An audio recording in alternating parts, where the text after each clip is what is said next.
வெற்றிமாறனுடைய இயக்கத்தில் விடுதலை படத்தின் 2வது பாகம் கடந்த ஆண்டு வெளியாகி இருந்தது. அந்த படத்திற்கு பிறகு அவர் சூர்யாவை வைத்து வாடிவாசல் அப்படின்ற படத்தை இயக்கவிருக்கிறதா முன்பே தகவல்கள் தெரிவிக்கப்பட்டிருந்தது.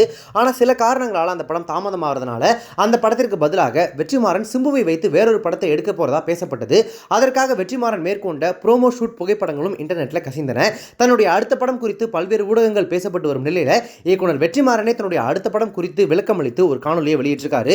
அதில் அவர் என்ன சொல்லியிருக்காரு அப்படின்னா, என்னுடைய அடுத்த படத்தை சார் தயாரிக்க இருக்காரு, அதுல சிம்பு நடிக்க இருக்காரு.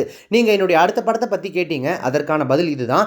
எழுத்து பணிகளில் ஏற்படும் தாமதங்களாலையும் தொழில்நுட்ப காரணங்களாலையும் விலங்குகள் மற்றும் நடிகர்களின் பாதுகாப்பு கருதியும் வாடிவாசல் திரைப்படம் உருவாகுவதற்கு கொஞ்சம் நேரம் எடுக்கிறது. இதற்கிடையில் வாடிவாசல் திரைப்படத்தை தயாரிக்கவிருந்த தானு சார் தான் நம்ம இந்த இடைப்பட்ட நேரத்தில் சிம்புவை சந்திக்கலாமா அப்படின்னு கேட்டாரு. பிறகு நான் சிம்புவை சந்தித்தேன். சந்திப்பின் அடுத்த சில மணி நேரங்களிலேயே எல்லாம் சரியாக அமைந்தது. இது வடச்சென்னை 2ஆக இருக்கும் என்று பேச்சுக்கள் இருக்கின்றன. ஆனால் இது நிச்சயமாக வடச்சென்னை 2 இல்லை. கண்டிப்பாக வடச்சென்னை 2 அன்புவின் எழுச்சியாகத்தான் இருக்கும். தனுஷ் நடிப்பது தான் வடச்சென்னை 2ஆக இருக்கும். சிம்புவை வைத்து நான் இயக்கப் போகும் இந்த படம் வடச்சென்னை உலகத்தில் நடக்கக்கூடிய ஒரு கதை.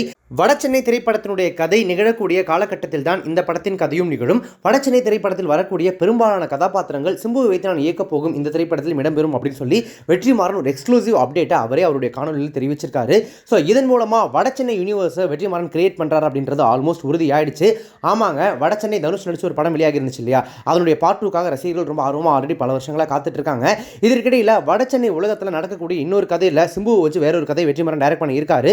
ஸோ ஒட்டுமொத்தமாக பார்க்கும்போது கண்டிப்பாக வடச்சென்னை யூனிவர்ஸ் கிரியேட் பண்ணி அதில் தனுஷ் சிம்பு இவங்களெல்லாம் கொண்டு வந்துருவார். ஸோ ராஜன், அன்பு இவங்களெல்லாம் தாண்டி சிம்புவோட கேரக்டர் என்னவா இருக்கும் அப்படின்னு தெரிஞ்சுக்கிறதுக்கு ரசிகர்கள் இப்போவே ரொம்ப ஆர்வமாக இருக்காங்க.